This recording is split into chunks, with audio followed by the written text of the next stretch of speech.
Legacy software, legacy software का मतलब क्या हुआ, पहले आपको समझना होगा लेगेसी मतलब क्या होता है। लेगेसी का मतलब ये होता है विरासत, जो आपको विरासत में मिला है। आपके पिताजी आपको छोड़ के लिए कुछ छोड़ के गए, बोले मुझे इतना विरासत में मिला है। तो सॉफ्टवेयर ऐसा जो विरासत में मिला हो, उसका क्या तात्पर्य है और क्यों हम उसके बारे में बात करना चाह रहे हैं।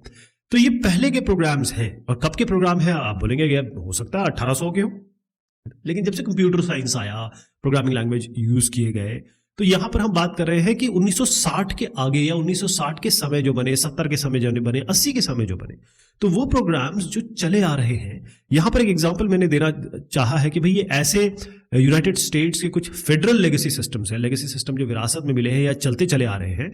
इसकी बात इसलिए हो रही है क्योंकि डायनी और फाड, ये जो फाड साहब हैं, इन लोगों ने कोई बात कही। उन्होंने कहा कि जो एक सॉफ्टवेयर है जो पुराने जमाने से चले आ रहे हैं, डेकेड्स अगो, डेकेड का मतलब होता है 10 साल, अब इतने पुराने हैं ये, जो आज भी आपकी जरूरतों को पूरा कर रहे हैं, आपके प्लेटफॉर्म पे चल रहे हैं। लेकिन प्रॉब्लम ये हो रही है, दिक्कत ये है, प्रोलिफरेशन का मतलब ये होता है कि भाई इसका विस्तार, एक्सेस। क्या हो रहा है कि ये हमारा दिमाग जो है उसमें मतलब हेडेक, सरदर्द क्रिएट कर रहा है। क्यों? क्योंकि भी ऑर्गेनाइजेशन बहुत बड़े बड़े हैं, है ना। और उसके बाद जो ऑर्गेनाइजेशन बड़े बड़े हैं, उनको जब ये बड़े बड़े सॉफ्टवेयरों को चेंज करना होता है, क्योंकि आज जैसे 1980 में दूसरी टेक्नोलॉजी आ जाएगी, 1990 में दूसरी टेक्नोलॉजी आ जाएगी, तो अब काम तो उसी सॉफ्टवेयर पे करना है, लेकिन इनको मेंटेन भी करना है, नए हिसाब से परिवर्तित भी करना है। चलेगा नहीं चलेगा, ये भी एक चीजें है। पहली वाली टेक्नोलॉजी, जैसे मान लीजिए आप विंडोज 7 का एग्जांपल ले लीजिए, विंडोज 7 का सपोर्ट है ही नहीं, अब खत्म कर दिया विंडोज ने। तो अगर उसके लिए बनाया गया हो तो आज कैसे चलेगा, ये इन्होंने बताया। तो इन्होंने भी कुछ ऐसी बात बताई कि भाई ऐसे सॉफ्टवेयर, लेगेसी सॉफ्टवेयर के बारे में बताया, ऐसे सॉफ्टवेयर जो आज भी कुछ काम कर रहे हैं, दे रहे हैं, और जो इंडिस्पेंसिबल है। अब ये इंडिस्पेंसिबल कह लीजिए, इनएविटेबल कह लीजिए, इनको कहते हैं अपरिहार्य, यानी इसको हटाया नहीं जा सकता। कुछ भी कर लीजिए आप, इसको हटाया नहीं जा सकता, इसके बगैर काम नहीं चल रहा है। तो कोई भी लेगेसी सॉफ्टवेयर कितने सालों से चल रहा है, लॉन्जिविटी कितनी इसने उम्र दराजी प्राप्त कर ली है, जिंदगी इसने जी ली है, साथ में बिजनेस क्रिटिकलिटी आपके व्यवसाय के लिए कितना इंपॉर्टेंट है। तो लेगेसी सॉफ्टवेयर अगर आप मेरे ख्याल से समझ गए होंगे कि क्या कहना चाहा है इसमें। इसके साथ कुछ चीजें जुड़ी हुई है। आप सीधी सी बात है, अगर पुरानी गाड़ी चलाएंगे तो भाई, अगर 1960 की गाड़ी चलाएंगे तो अभी चलेगी क्या? नहीं चलेगी। और अगर चलती भी है तो उसमें बहुत सारा काम कराना पड़ेगा आपको। तो इसकी क्वालिटी के बारे में जब हम बात करेंगे, क्वालिटी का हम पूरा आगे डिस्कशन करने वाले हैं। पुअर क्वालिटी का मतलब ये होता है कि क्वालिटी अच्छी नहीं है इसकी, यानी आपको मजा नहीं आएगा, या फिर वो काम वैसा नहीं करेगा जैसा आप चाहते हैं।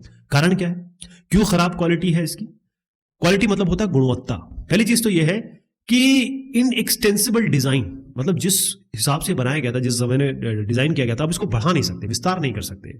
कॉन्वोल्यूटेड का मतलब होता है बड़ा जटिल है, कोड बड़ा जटिल है, डॉक्यूमेंटेशन ही नहीं है, जब कुछ पढ़ने के लिए होगा ही नहीं भाई ये काम क्या करता है, तो दूसरा आदमी कैसे समझ पाएगा। और जो इसका मेंटेनेंस हुआ है, हिस्ट्री, शुरुआती दौर से अभी क्या क्या हुआ है कुछ पता ही नहीं है। ऐसे लेगेसी सॉफ्टवेयर में ये सब दिक्कतें आती हैं।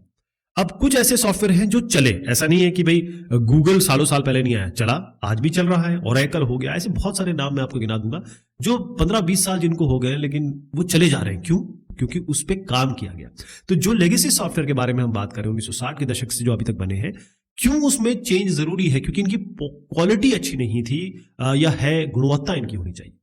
पहली चीज तो यह है कि आज जमाना चेंज हो रहा है। आज के हिसाब से देखेंगे, जो आज के बच्चे कपड़े पहनते हैं वो आज 20 साल पहले के बच्चे नहीं पहनते थे। तो टेक्नोलॉजी चेंज हो रही है, तो सॉफ्टवेयर को भी चेंज होना होगा।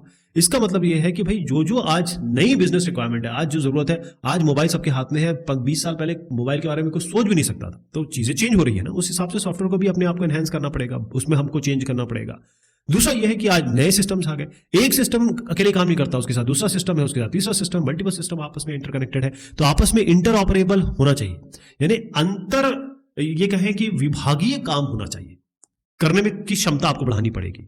और दूसरा ये है कि क्योंकि अब नेटवर्क की बात हो रही है, हर चीज वो नेटवर्क पे चलती है, सॉफ्टवेयर को कुछ ऐसा हम दोबारा री आर्किटेक्चर उसको दें, या उसका खाका चेंज करें, फ्रेमवर्क चेंज करें, जैसे वो आज के जमाने के लिए काम कर जाए। मैंने जो भी कहा, इससे एक ही बात निकलती है, भाई आज के जमाने के लिए उसको हमें चेंज करना पड़ेगा।